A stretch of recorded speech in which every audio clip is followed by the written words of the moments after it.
L'actualité de l'IA a été extrêmement riche cette semaine. Il y a eu plus de 8 annonces vraiment très importantes, que ce soit d'OpenAI, Claude, Kling, Canva, etc. Ce que je vous propose, c'est un nouveau format. Je vais me mettre sur mon ordinateur là dès que j'arrive au travail. Je vous partage un petit peu toutes ces actualités, je vous montre des exemples, et puis vous me direz en commentaire si c'est le genre de format qui vous plaît. Allez, à tout de suite. Allez, c'est parti, on va commencer par Kling 2.0. Alors, je vous montre déjà une petite vidéo, vous voyez à quel point c'est impressionnant. Donc, c'est le nouveau modèle de Kling. On est passé donc de 1.6 au 2.0. Il y a eu pas mal de nouveautés qui ont été annoncées, à la fois sur d'autres outils, notamment Colors, qui est leur outil de génération d'images, et même la 1.6 de Kling a évolué avec du multi-élément. Je vais vous montrer plein d'exemples de suite. D'abord, on va aller sur le papier donc pour voir les updates donc, qu'ils ont annoncés. La première chose qui est vraiment impressionnante avec le 2.0, c'est l'adhérence du prompt. C'est-à-dire que ça va beaucoup plus respecter ce qui est demandé dans votre prompt, donc dans votre commande. Petit exemple, là avec un homme donc, qui doit sourire et qui doit devenir après assez méchant et se tenir debout. On voit que sur la 1.6, c'est pas tout à fait ça, ça respecte pas du tout en fait en gros ce qu'on lui a dit. Alors que sur le 2.0, vous voyez, là voilà, il se lève, il devient méchant, il est pas content, c'est parfait, c'est beaucoup plus précis. Deuxième nouveauté, c'est surtout le dynamisme des vidéos. Alors là, vous allez voir, c'est assez impressionnant. Petite démonstration aussi. Voilà ce qu'on avait avant. Donc avec la 1.6, on voit que c'est un peu comme au ralenti. C'est déjà impressionnant, hein, mais ça fait pas, on n'est pas dans Jurassic Park, quoi. Là, sur le 2.0, là, on a vraiment cette impression d'agressivité, de vitesse. C'est vraiment très impressionnant. Et je vais vous montrer d'autres exemples après pour ça. Voilà, donc c'est un peu plus au niveau de l'esthétique, c'est plus travaillé, il y a plus d'expression. On va regarder autre chose. Donc là, c'est l'exemple avec la 1.6 et sur la 2.0, on voit qu'on a quelque chose d'un peu plus naturel. Voilà, avec les vagues, etc. D'autres exemples là sur le 2.0 avec cette abeille. Alors, rien que le mouvement de caméra aussi beaucoup plus impressionnant.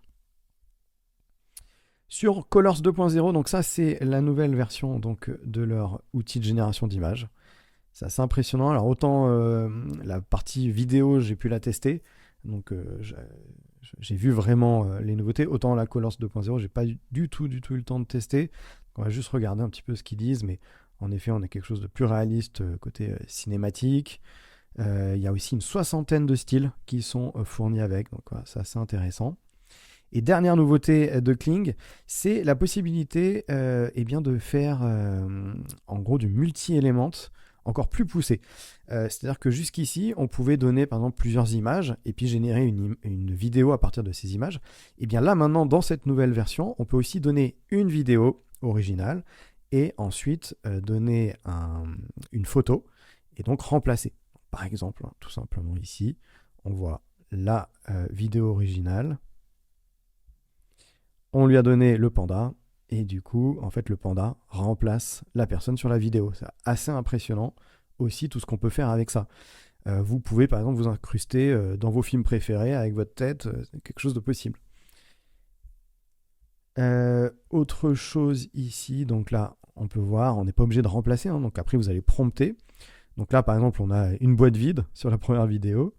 On lui dit, ben voilà, il va découvrir ça dans la boîte. Et voilà, c'est assez impressionnant aussi. On peut aussi s'en servir pour supprimer, donc il y a pas mal d'images d'édition, etc. Donc on peut, donc là par exemple, se dire, ok, ça c'est ma vidéo originale, j'aimerais enlever le perroquet, et automatiquement, voilà, on a juste le mouvement de caméra, ça respecte exactement la vidéo qu'on avait avant, évidemment, mais sans le perroquet. Donc c'est vraiment ça, c'est assez puissant. Ça veut dire que aujourd'hui on a des modèles qui nous permettent de modifier les vidéos, un petit peu comme on a pu voir sur des précédentes vidéos sur la chaîne au niveau des images. Là c'est au niveau des vidéos, donc c'est encore plus incroyable, impressionnant. Voilà, bon, je vous laisse découvrir peut-être des exemples un petit peu plus précis. Regardez, je vais vous montrer ça. Donc ça c'est un créateur qui a fait cette vidéo-là. C'est vraiment, on est vraiment sur le niveau d'un film. Là, vraiment, dans les détails, dans les mouvements de caméra, dans le mouvement des gens, regardez avec le nombre de personnes qu'il y avait, c'est impressionnant. C'est vraiment bluffant, voilà, cette nouvelle version. Juste pour vous montrer aussi voilà, d'autres créations un petit peu plus originales. Donc, voilà, comme si on avait votre chanteur, votre acteur préféré qui vous prend par la main et qui vous entraîne. Franchement, là aussi, tous les détails qu'il peut y avoir dans l'image, la dynamique, c'est impressionnant. Dernière chose, des petits exemples du coup sur le côté encore où on peut Element, où on va pouvoir changer les éléments. Donc là par exemple on voit donc le chien, on a changé le chien et automatiquement donc dans la vidéo finale c'est le nouveau chien qui fait du vélo. Là on a changé la voiture, donc c'est vraiment vous qui décidez ce que vous voulez faire comme changement. On lui a rajouté un chat ici. Non c'est vraiment, je trouve ça bluffant. Ici, on a enlevé, donc le pauvre, il a enlevé sa femme, je sais pas pourquoi. Là, on a enlevé la grand-mère. Ben, voilà. Je pense que vous avez fait le tour. On a bien vu les différences. Et on va passer à la deuxième actualité qui, elle aussi, est assez impressionnante, toujours dans le domaine de la vidéo. C'est le groupe ByteDance, donc le groupe derrière TikTok, CapCut, etc., qui vient de lancer son research paper. Donc vraiment, là, on est pas encore sur la commercialisation du modèle, mais on est sur des premiers exemples, et puis le papier de la recherche qui a été publié, qui vous donne plein d'éléments. Et vous allez voir que là aussi, ça promet des très très très belles choses au niveau de la vidéo. Donc, il faut dire que les groupes chinois sont vraiment en avance sur les technologies comme ça de génération vidéo.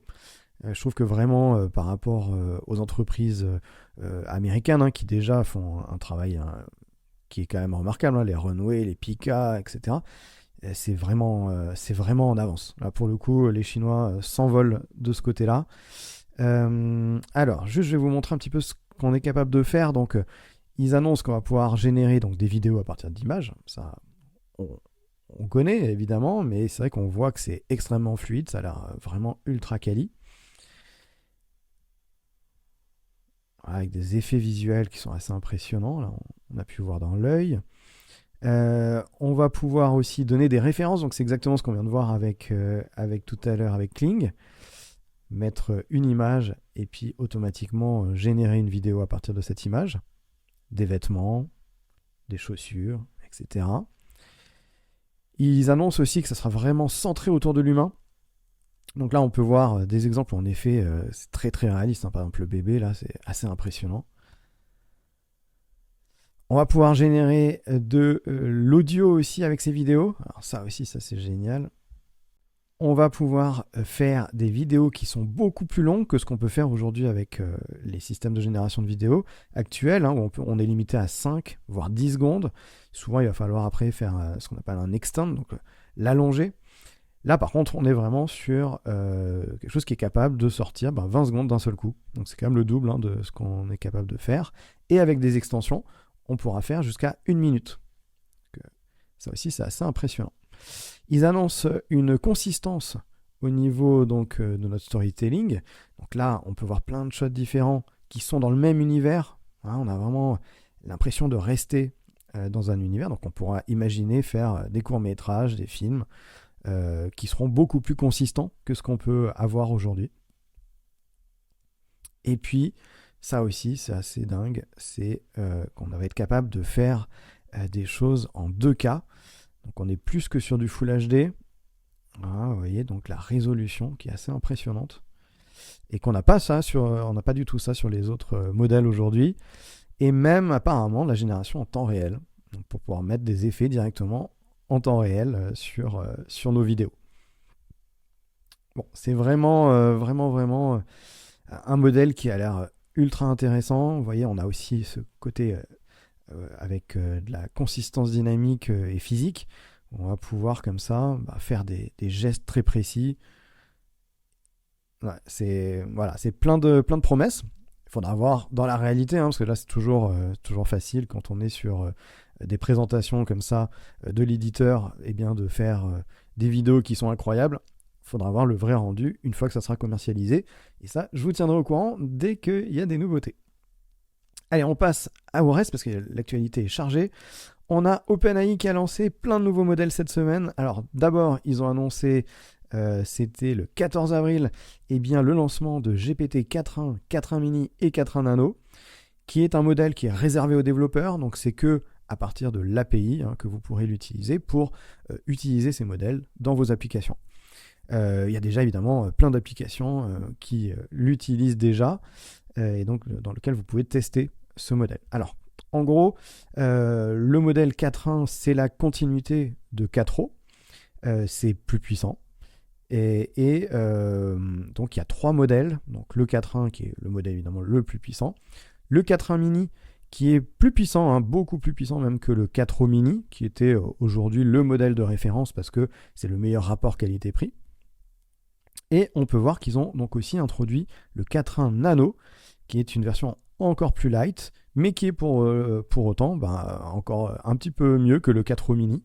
Donc voilà, pour ceux qui utilisent ces modèles-là dans leurs applications, ce qui est intéressant à savoir, c'est que le 4.1 nano est beaucoup moins cher que le 4.0 mini. Donc voilà, c'est un modèle un peu plus puissant et moins cher. Donc forcément, il y a beaucoup d'éditeurs qui vont essayer d'aller intégrer ce nouveau modèle. Ça paraît logique.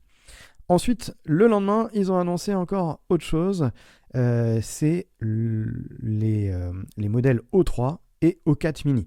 Donc le modèle O3, c'est très compliqué, OpenAI en ce moment, de repérer leur nom parce que entre 3O, O3, 4O mini, machin, c'est infernal. Ils ont dit d'ailleurs qu'ils allaient réparer ce problème de naming d'ici l'été. Et je pense que c'est une très bonne idée. Là, donc le concept de ces modèles, c'est que ce sont les meilleurs modèles aujourd'hui sur le marché en termes de raisonnement. Tout simplement. Donc là, le ChatGPT O3, vous pouvez le tester si vous avez donc la version plus, la version payante de ChatGPT, et vous allez voir qu'en effet, c'est extrêmement puissant. D'ailleurs, je vous prépare une vidéo qui va sortir d'ici quelques jours qui va vous présenter O3 en détail dans des applications business et surtout pour générer des images. Donc vous allez voir qu'en fait, ce qui est intéressant avec ce nouveau modèle, c'est qu'il raisonne, mais en plus il est multimodal, donc il va pouvoir analyser les images, analyser des documents, créer des images. Alors là, il va utiliser la génération d'images qu'on a déjà dans 4O. Donc voilà, il n'y a rien de plus. Ils l'ont sorti à peine il y a 2-3 semaines, leur nouveau modèle de génération d'images. C'est juste que, comme il y a la réflexion en plus, ça nous permet d'aller beaucoup plus loin dans la génération des images. Donc je vais vous montrer tout ça dans une vidéo dédiée. Donc surtout, abonnez-vous à la chaîne et appuyez sur la petite cloche, comme ça vous êtes au courant dès que cette vidéo sort. On passe à l'actualité suivante, c'est Canva. Canva qui a fait des grosses annonces, c'est ce qu'ils ont appelé la suite Studio 2.0. Donc cette suite Studio, c'est tout simplement la plus grosse annonce depuis 2013. Donc dans les mises à jour de Canva. J'ai pas encore testé moi directement toutes ces nouveautés, donc je vais vous montrer simplement ce qui a été annoncé. Et peut-être qu'on fera une vidéo dédiée si ça vous intéresse. En tout cas, n'hésitez pas à le dire en commentaire. Donc, évidemment, ils ont mis de l'IA de partout. C'est pour ça qu'on en parle aujourd'hui. L'idée, c'est qu'on va pouvoir générer des visuels beaucoup plus simplement encore grâce à l'IA. Vous voyez là, le visuel qui se crée en direct. On va pouvoir aussi générer des vidéos directement. Et l'une des grosses annonces qu'ils ont faites, c'est Canva Sheet. Donc c'est en gros un Excel qui est directement intégré dans Canva. Et comme vous voyez, c'est quand même beaucoup plus joli et agréable à utiliser. Et ce qui est super sympa, c'est que ça va vous permettre, dans les formules, de le faire directement avec l'IA.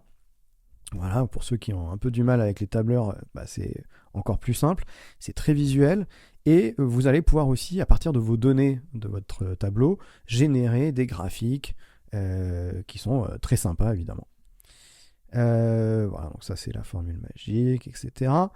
Qu'est-ce qu'on a d'autre dans les nouveautés? Alors je sais, j'ai vu passer qu'il y avait aussi Donc voilà, les graphiques, hein, comme je vous parlais. On a aussi tout un éditeur de code. Voilà, il est ici. Donc vous allez pouvoir coder directement dans Canva. C'est assez impressionnant. On peut créer des sites, on peut créer des applications. Tout ça directement en ligne de code, un peu comme on pourrait le faire avec un curseur par exemple. Ce qui est intéressant là-dedans, c'est que évidemment, le côté design de ce que vous allez faire, des petits calculateurs, des sites, des petites applications, quoi, eh bien, c'est vrai qu'elles auront une présentation qui est très sympa. C'est quand même la force de Canva, c'est de bien présenter les choses. Donc, voilà. Il y a aussi des outils de retouche photo ultra puissants, hein, l'éditeur donc, qui va permettre de faire un petit peu ce qu'on a pu voir dans la précédente vidéo avec GPT-4o Images, qui vous permet voilà, de transformer un petit peu vos visuels, de mettre des fonds, etc. Vous pourrez sélectionner les points de l'image et donc par exemple sélectionner la personne directement, changer les teintes, ce genre de choses. Bah, vraiment, une grosse mise à jour. Ensuite, dans les nouveautés, il y a Microsoft qui a annoncé le Copilot Vision. Donc là, tout simplement, ça vous permet d'aller encore plus loin. Donc avec Edge, notamment, vous avez accès à Copilot, qui est donc l'IA, hein, derrière, en gros, c'est l'IA de ChatGPT qui est utilisée, et des surcouches un petit peu comme ça de Microsoft. Et là, aujourd'hui, en gros, ce qu'il annonce, c'est que eh bien, vous allez pouvoir discuter tout simplement avec Copilot, et Copilot va vous répondre à l'oral, donc vous résumer un texte, vous permettre de faire des choses un petit peu plus poussées, genre en direct, vous poser des questions, vous par exemple, pour un entretien d'embauche, vous préparez. Voilà, c'est assez puissant, a priori. Pareil, j'ai pas eu le temps de tester encore. Je voulais vous montrer un petit peu toutes les nouveautés ici. Hop. Donc, par exemple, on est sur Amazon et on va discuter avec lui en direct, lui demander ce qu'il en pense, ou sur TripAdvisor. Voilà, c'est très interactif et ça a l'air très sympa. Je vous ai préparé aussi ici, voilà, une petite vidéo. Donc voilà, là, ça va résumer un petit peu tout ce que vous pouvez faire. Hop, on est ici sur une offre d'emploi et il va pouvoir commenter, vous dire « Ah ouais, ça a l'air super cool ». Et on va pouvoir lui dire, vas-y, résume-moi le contenu de tout ça. Et en fait, à l'écrit, il va vous le résumer, mais aussi à l'oral. Il va pouvoir tout vous expliquer à l'oral. Là, on va pouvoir voir un petit peu, ok, qu'est-ce que tu vois? Et donc, en temps réel, il voit un petit peu ce que vous faites, comment vous naviguez, et vous allez pouvoir, comme ça, dialoguer ensemble avec lui. Ça a l'air vraiment assez puissant. Ça aussi, donc voilà, à tester, à approfondir. Grok maintenant. Alors, encore une autre nouveauté qui a été annoncée par XAI. L'idée de Grok Studio, c'est de pouvoir coder donc, en temps réel, donc d'avoir ici... Hop, attendez, je vais vous mettre la petite vidéo. Donc, on va lui donner un petit peu les indications qu'on veut. Et à gauche, donc, on va avoir... en fait un canevas, un petit peu comme on peut avoir sur d'autres IA. On va pouvoir tout éditer, donc là on est vraiment sur de la génération juste de texte pour le moment. Mais on va avoir d'autres exemples, notamment ici, eh bien, on va lui demander de... Alors, regardez, hop, je vais vous mettre la vidéo et vous traduire le texte. En gros, on va lui dire de générer du code et ça va pouvoir nous donner l'aperçu de ce code en temps réel. Donc voilà, on va pouvoir prévisualiser du HTML, même des scripts Python, etc. Et là, donc, on lui a demandé, par exemple, sur cet exemple-là, d'étudier les datas et de nous faire une retranscription de tout ça. Il a été capable de générer toute une page web avec des graphiques, ce genre de choses. Donc ça aussi, très impressionnant et à tester.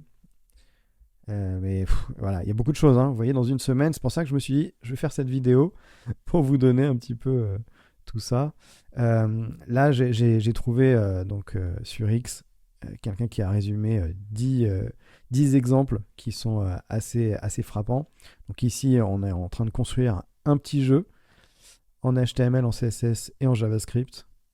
Et donc voilà, on le voit coder en temps réel, mais surtout, à la fin, on va pouvoir exécuter le jeu directement donc là, vous voyez, il y a un petit bouton Preview qui vous permet d'exécuter ça directement. Donc ça c'est vraiment sympa parce qu'on n'a pas ça sur Claude, on n'a pas ça sur OpenAI.